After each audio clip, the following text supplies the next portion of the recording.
Station में बहुत सारे संस्कार लाए। 75 साल के बाद कोई भी लीडर या फिर मंत्री हो, उसको मार्गदर्शक के भूमिका में जाना पड़ता है। तो आपको क्या लगता है अभी हाईएस्ट लेवल पे जो भी है पार्टी या फिर एडमिनिस्ट्रेशन में, वो 75 साल हो गया, उसको अपने आप वानप्रस्थ में जाना चाहिए? चलिए मैं बुलाकर आपको बताऊंगा। तुम बंगाल की चिंता करो भैया, मेरी पार्टी की क्यों चिंता कर रहे हो?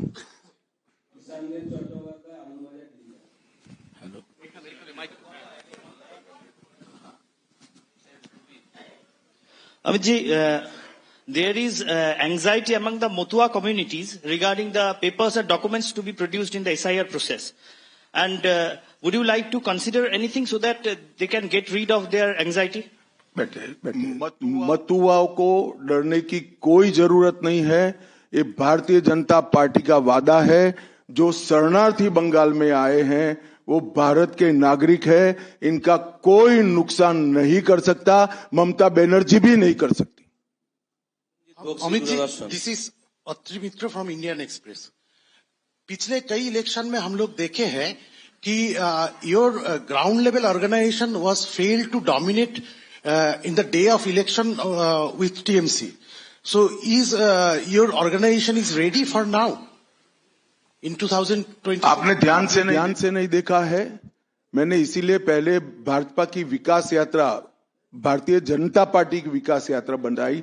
हम 3 सीट पर थे, 77 पर पहुंचे हैं और 77 से अब एज अ मुख्य विरोध पक्ष हमारा अधिकार है कि विफल सरकार को उखाड़कर हमें जनता शासन देगी। हम 77 सीट पर ऐसे नहीं पहुंच सकते, 18 सीटें ऐसे नहीं जीत सकते हैं। हमारा काम बूथ तक पहुंच चुका है, इसी के कारण हमें सफलता मिली है। संजीत बख्शी, दूरदर्शन। आप विकास की बात कर रहे थे। हम अलग अलग शहर में जब मेट्रो की बात करते हैं तो हम मेट्रो की सूचना घोषणा देखते हैं और बाद में 2-3 महीने बाद मेट्रो चढ़ते हैं। लेकिन कोलकाता में हम देखते हैं कि हम बचपन से मेट्रो का काम चलते रहते हैं और खास तौर से मैं जब ऑफिस जाता हूं देखता रहता हूं कि एक जगह है जहां पे मेट्रो का काम आधा अधूरा पिछले कई सालों से है और 2-3 बार हाईकोर्ट का इंटरवेंशन के बावजूद भी वो काम हो नहीं पा रहा है और इसीलिए कई सारे जो यात्री है काफी उसका दिक्कत हो रही है। तो ये जो यहाँ पे विकास का काम इस तरह से केंद्र और प्रदेश की खींचतानी में रुकावट देखते हैं, इसमें कैसे इसका इलाज किया जाता है? बैठ जाइए। देखिए, भारत सरकार पूरे देश में इंफ्रास्ट्रक्चर के डेवलपमेंट के लिए बहुत सारे काम कर रही है। अगर भारत सरकार का पक्षपाती कामकाज का तरीका होता तो वो तमिलनाडु को भी अप्लाई हो सकता था, तेलंगाना को भी अप्लाई हो सकता था और हर राज्य को अप्लाई हो सकता था। सभी जगह इंफ्रास्ट्रक्चर के काम अच्छे चल रहे हैं। सिर्फ बंगाल में तकलीफ क्यों आ रही है? क्योंकि मेट्रो हवा में नहीं चल सकता, भूमि चाहिए। भूमि पर जो एंक्रोचमेंट है वो खाली कराने का काम राज्य सरकार का है। यहां भारत सरकार जो भी योजना लाए इसका विरोध करना, ये मानसिकता से सरकार चल रही है जो बंगाल का भी भला नहीं कर रही है, देश का भी भला कर रही है। क्यों तमिलनाडु की मेट्रो में प्रॉब्लम नहीं हो रहा है? क्यों तेलंगाना की मेट्रो में प्रॉब्लम नहीं हो रहा है? यूपी में लखनऊ में मेट्रो तब लगी जब अखिलेश जी मुख्यमंत्री थे, वहां पर भी प्रॉब्लम नहीं हुआ। मेरा तो आपसे आग्रह है, इतने अभ्यासु पत्रकार हो, कुछ पत्रकारों का संघ बनाकर इसके डेप्थ में जाकर व्हाइट पेपर बाहर निकालो कि सारी योजनाएं क्यों अटक गई हैं, तो आपको मूल कारण मालूम पड़ जाएगा। एबीपी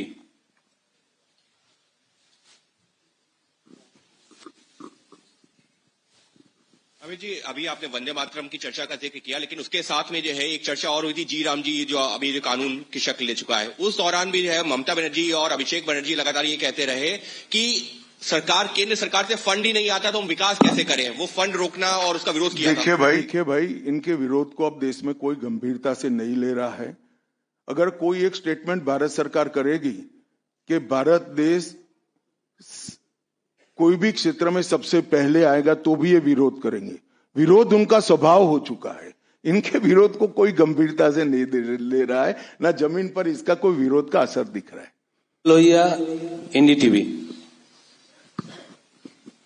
गृहमंत्री जी नमस्कार। पहला सवाल ये है कि कई ऐसी केंद्र की स्कीम्स आती हैं जिनको बंगाल में इम्प्लीमेंट नहीं किया जाता है। कहा जाता है कि केंद्र कोऑपरेट नहीं कर रहा है, और ये भी कहा जा रहा है कि अगर भारतीय जनता पार्टी की सरकार आई बंगाल में तो जो तृणमूल कांग्रेस की कल्याणकारी स्कीम्स हैं उन्हें रोक दिया जाएगा। आप कैसे देखते हैं इसको?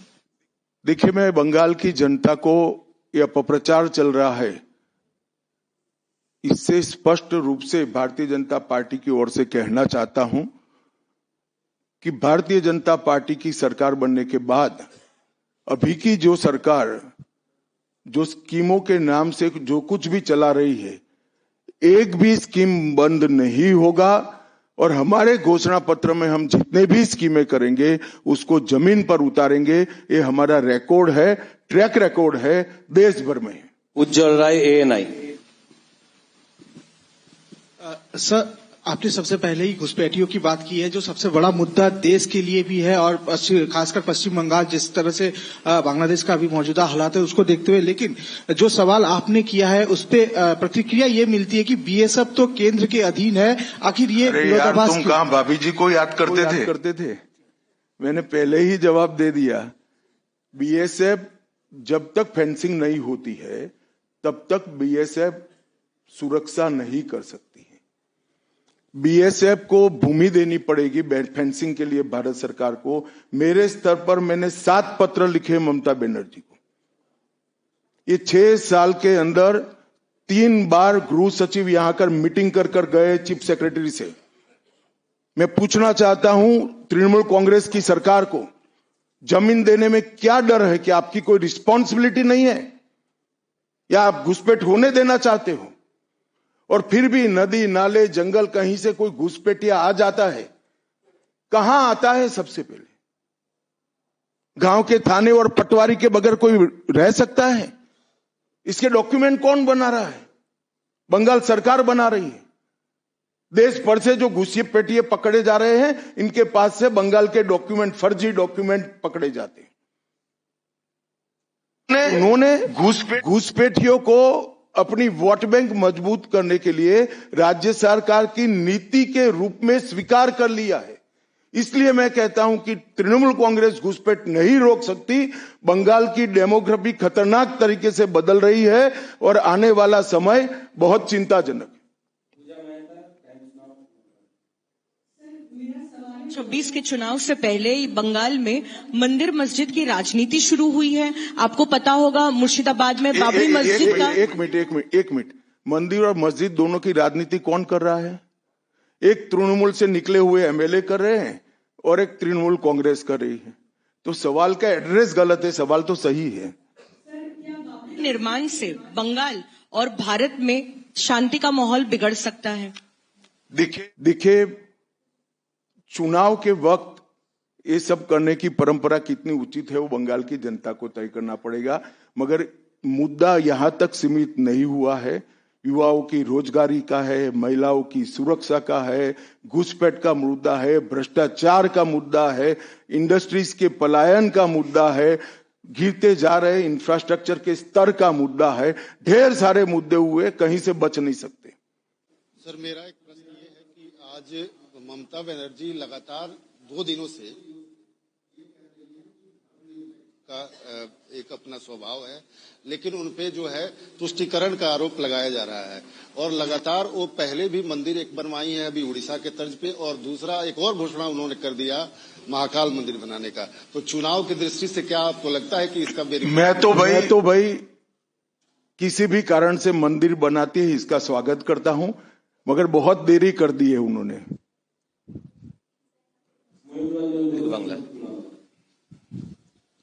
अमित जी, एक सवाल बार बार एक नैरेटिव फैला जाता है टीएमसी और लेफ्ट के तरफ से कि बंगाल में जितना भी काम कर ले बीजेपी कार्यकर्ता, ऊपर कुछ सेटिंग वगैरह है तो अमित शाह जी और नरेंद्र मोदी जीतना नहीं चाहते। आज पूछता है बंगाल, जवाब चाहे बांग्ला, आप लोग बंगाल को जीतना चाहते हैं? कितना सीरियस है सेंट्रल बीजेपी? देखिए भाई, मैं यहां आकर प्रेस कर रहा हूं। मोदी जी अभी थोड़े दिन पहले सभा करने के लिए, आने के लिए निकले थे, जा नहीं पाए। अब ममता बनर्जी कह रही कि हम उनके साथ हैं। अगर उनको ये भ्रांति फैलानी है तो फैलाएं। भारतीय जनता पार्टी का कोई नेता घुसपैठियों को आश्रय देने वाले के साथ नहीं रह सकता। ये भारतीय जनता पार्टी का सिद्धांत है और हम सब भारतीय जनता पार्टी के कार्यकर्ता से लेके मोदी जी तक कटिबद्ध है कि मूल समेत तृणमूल कांग्रेस की सरकार को हम उखाड़ कर फेंक देंगे।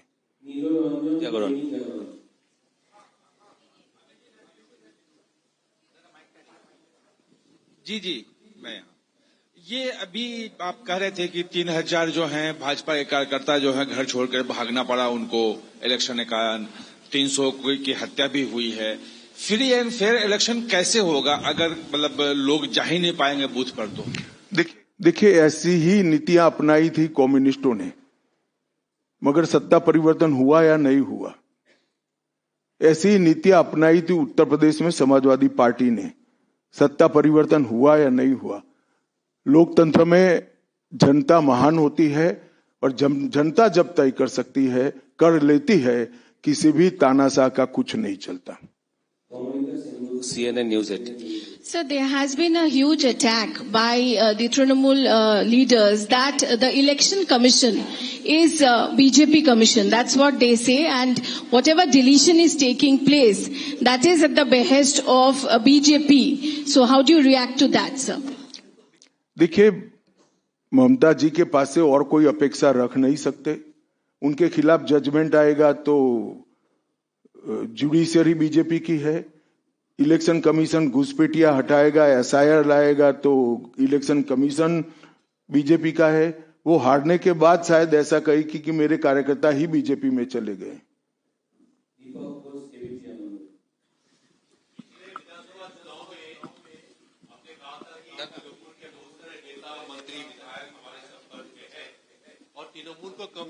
मैंने नहीं कहा भैया, ऐसा कभी नहीं कहा। हाँ आए ही है।